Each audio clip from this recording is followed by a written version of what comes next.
There's this Italian family. They were active around 600 years ago, and their power was outrageously vast. Think about J.P. Morgan Chase, Goldman Sachs, and Citibank. Now combine all of their influence and financial footprints. You still won't grasp the sheer grip this 600-year-old family had on the world back then. Look, when you think about capitalism, wealth creation, and old money, the first names that often come to mind are the Rothschilds or the Rockefellers. People like them, right? It's rare for us to think about this commoner family that started on the streets of Florence. But they were groundbreaking. They created the foundation of modern banking, the world's first multinational holding bank, and double-entry bookkeeping. And the legacy of this family is still very much alive today. Today, we look at the bizarre story of the Medici Bank and the House of Medici, the uncrowned kings of Europe. Let me take you back to the late 14th century. Something groundbreaking is taking place on the Italian peninsula. Europe was at the tail end of the Middle Ages. Various city-states and feudal lords are fighting tooth and nail over territory and power. Relying on mercenaries and spears, the old nobility controlled vast lands and absolute military force. This chaotic landscape instantly gave the old, army-wielding aristocrats the power of life and death, shifting the balance of power across the peninsula. The merchants and the middle class viewed this as a huge threat to their survival. They were technically just commoners, but they were locked in a struggle for political voice. And now, the Medici family suddenly found themselves facing a much larger enemy. Against these heavily armed, titled aristocrats, they looked unstoppable. The Medicis knew they couldn't match them with swords alone, so they built a new kind of weapon: financial credit. In 1397, a few small currency exchanges and textile workshops merged into what would become this giant. This was what we now call the Medici Bank.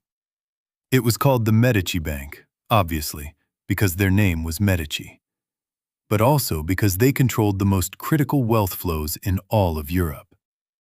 They even served as the exclusive treasury for the Pope in the Vatican. At the time, that meant they controlled God's purse strings.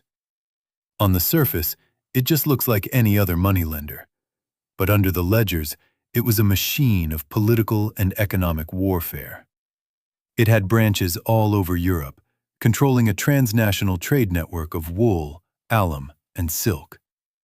The most radical part of this bank was its letters of credit and holding structure.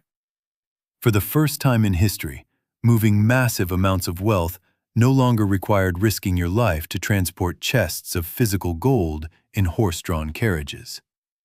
The Medici Bank could scale like no other kingdom ever had, without a monarch and without ever drawing a sword.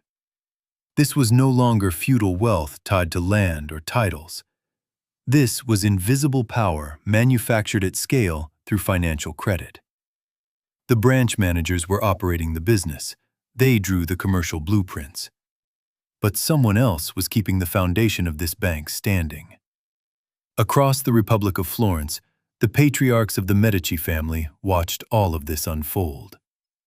You're probably wondering what the Republic of Florence was like back then.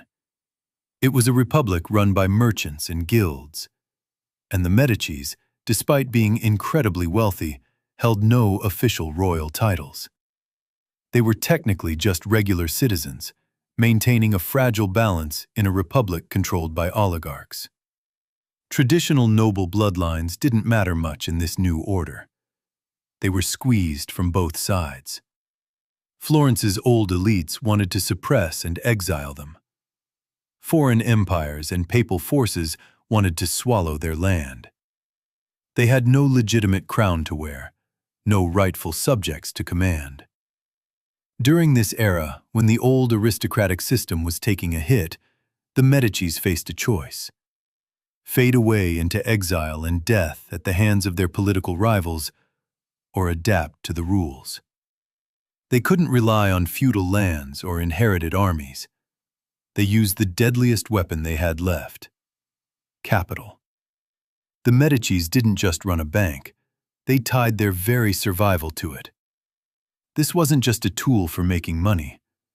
Their wealth gave them massive political leverage in Florence. In a commercial republic where bloodlines no longer guaranteed power, decades later, this invisible rule turned into absolute control. I want to talk about the two core figures of this family. They were basically uncrowned kings, the puppet masters of Florence. They were known as Cosimo the Elder, father of the nation, and Lorenzo the Magnificent. They were the helmsmen of the Medici Bank and the de facto dictators of the entire republic. As a result, they effectively became the most powerful men in all of Italy, and perhaps all of Europe. As the bank's branches expanded across Europe, this commoner family climbed to a position far higher than the nobility. They still had no crowns, but unquestionably, their power was backed by gold and ledgers. The Medici Bank carried the flag of Florence, but it also carried the ambitions of a family that was silently building a financial empire. In the shadows, the Medici Bank didn't behave like a business. It moved like a sovereign state. That was the whole point. When your balance sheet can dictate the outcome of a European war, when your loans can buy the papal throne, you are no longer just a merchant. You are an invisible empire in your own right. At its peak, the Medici Bank was the wealthiest and most massive financial institution in Europe. The Florentine florin directly became the hard currency of the entire continent. As a comparison, the top Wall Street conglomerates pulling the strings today would look like child's play compared to the absolute grip the Medicis had on European politics back then. During the bank's golden era in the 15th century, countless couriers, agents, and accountants crossed the European continent. They weren't just merchants chasing profits. They were employees of a mega multinational financial institution. The Medicis recruited branch managers, clerks, bookkeepers, and even spies to build a financial empire spanning Geneva, London, Bruges, and Rome. This workforce ran the branches, guarded the ledgers, and negotiated with kings and bishops everywhere.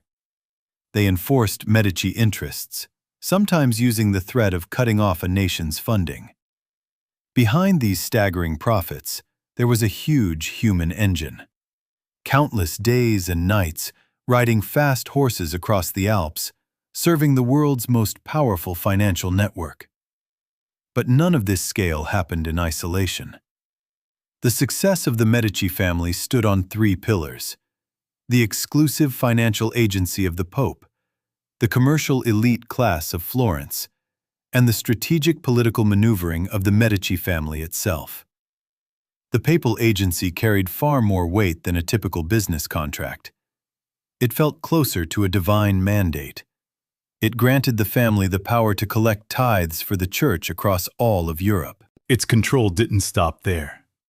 The bank could use the Vatican's prestige to monopolize the trade of key resources, fund mercenaries to fight proxy wars, even use the threat of excommunication to force monarchs to pay their debts. Every business move carried the weight of divine right, even though the seal came from a Florentine family's desk. With a massive intelligence network spanning Europe, a complex double-entry bookkeeping system, and an unbreakable credit system, the Medici Bank didn't operate from the sidelines. It moved confidently, like an invisible state with infinite sovereignty. Across the European map, from the English Channel to the Mediterranean, it left its mark. Nowhere was its dominance more profound than in the epicenter of the power they built: Florence. In the 15th century, the Medicis gained absolute control over this city. This wasn't just the rise of a financial center. Florence became the center of gravity for European civilization. It's why you see so much of the Medici imprint in the world today. Whether it's the art of Da Vinci and Michelangelo, or modern humanism, the Medici patriarchs ruled from there for generations. It stood as the family's command hub, and all the surrounding principalities and city-states answered to its interests. This scale of operation needed more than just a bold vision. It needed incredibly sophisticated financial engineering. Instead of relying on the highly dangerous and cumbersome transport of physical gold, they created something new. This is where the innovation happens. A system where multinational merchants and nobles could move massive amounts of capital with just a piece of paper. That's what they needed. And that is where the Medici's reinvention of power begins. The Medici Bank opened its doors to the elites of Europe. For the first time in human history, an institution allowed invisible credit to cross borders through bills of exchange. Once this financial tool hit the market, capital flooded in. Behind the Medici ledgers stood the oligarchs who secretly ruled the Italian city-states. They kept the money flowing like clockwork back into the markets and vaults of Florence. But that raised a larger question. What kind of power would help competing, powerful families to put aside their differences and work together for a bigger, brighter future? The answer led back to the helmsmen of the Medici family. They backed this transformation, but they also depended on it heavily. At home, the political winds were highly unstable. Florence's old nobility pushed hard to tighten their oligarchic rule. The Medici family's position was still fragile and locked in this strange role. They were commoner oligarchs with royal ambitions, yet no actual throne to sit on. Abroad, matters were even more volatile. Wars between empires and city-states were on the verge of breaking out. Under this kind of pressure, feudalism offered no solution. The Medicis had no inherited lands, no divine right to rule. But they had a winning strategy: to rule through ledgers and favors, not through the crown. This was revolutionary at the time. They decided to create an entirely new power base beyond land and spears. Financial institutions that made commercial risk predictable. That was their core method.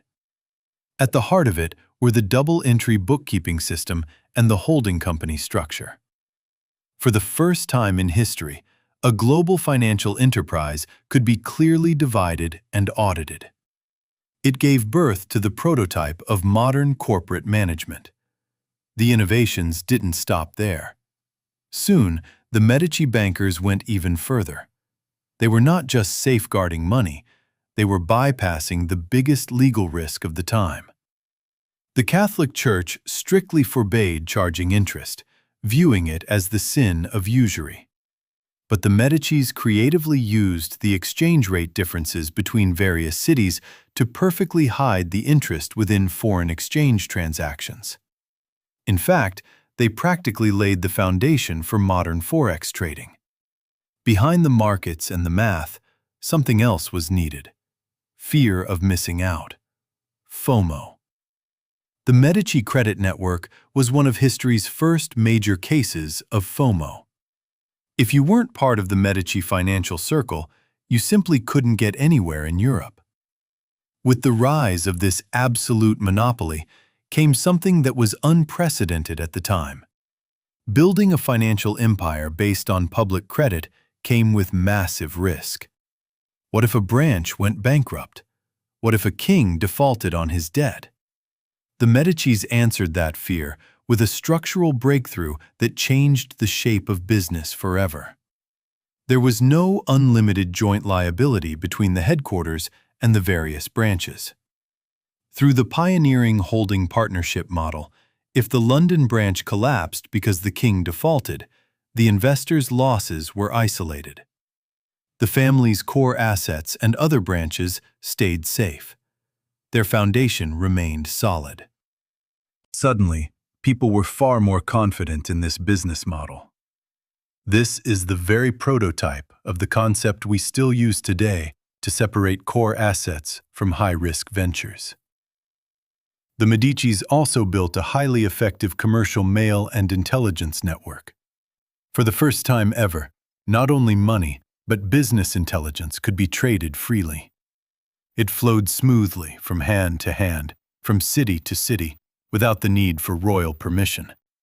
This was revolutionary. What's wild is that the Medici financial and cultural influence didn't remain confined to the Italian peninsula for long. It quickly crossed borders, reshaping France and later all of Europe. This was carried by ideas, institutions, and specifically two women from this family, Catherine de' Medici and Marie de' Medici. They were born into this commoner banking family, but later both ended up wearing the crown of the Queen of France. Their early roles were just political bargaining chips to consolidate the family's status, but their true impact came much later, far beyond Florence. In the 16th century French court, when they seized power, they brought with them a mindset shaped by Florence, a model that merged massive wealth with state governance. They didn't view art and luxury as mere decorations of power, but as tools to sustain and expand it. This wasn't just a reshuffling of royal bloodlines. It was a core cultural and economic revolution. Under their influence, the French court introduced advanced bookkeeping systems and financial management. These were originally the innovations of Florentine merchants, now woven into the DNA of a major European power. The story stretches further back. Long before the Medici queens set foot on French soil, Italian bankers had already crossed the English Channel. In the heart of London, they established a financial outpost, a place we still call Lombard Street today. At first glance, it just looks like a trading post for foreigners, but how it operated tells a much different story. Clear credit networks, strictly honored contracts. The Medicis and their peers were turning that street into the financial hub of the world at the time. You could see Florence's influence in the way credit flowed. Later, the British built their own financial empire, but they didn't wipe the slate clean. They kept much of the Italian financial architecture: double-entry bookkeeping, the bill of exchange system, and commercial habits. Because they worked. These systems blended into British practice and quietly endured. Meanwhile, back on the European continent, another shift was underway. Financial elites across various cities began working in sync. Florence's reliability in deposits and clearing met the trade innovations of other emerging European markets, together shaping this new kind of economic dominance. These financial ideas traveled outwards.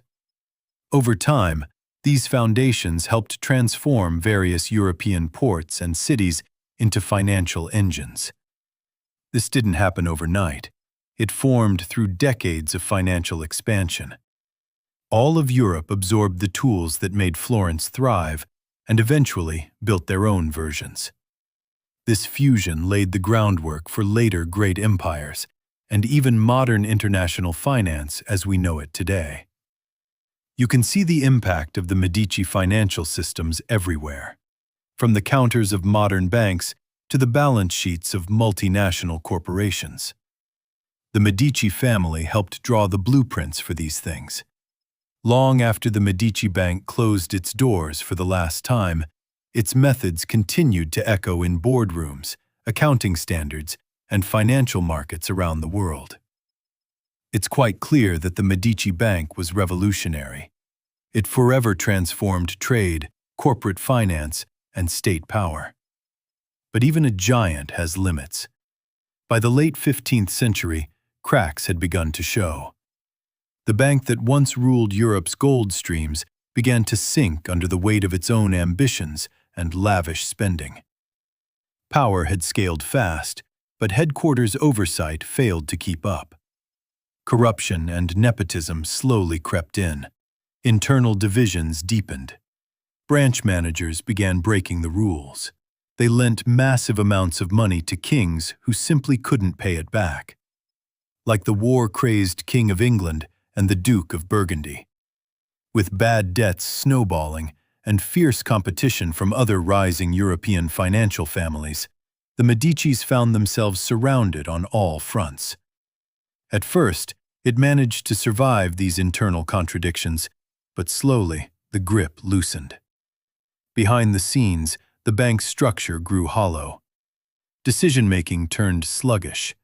Management and family leaders were now focused more on their own political status and expensive art patronage than the bank's balance sheets. Global markets themselves had begun to shift. New trade routes were opening up, and traditional monopolies were being broken.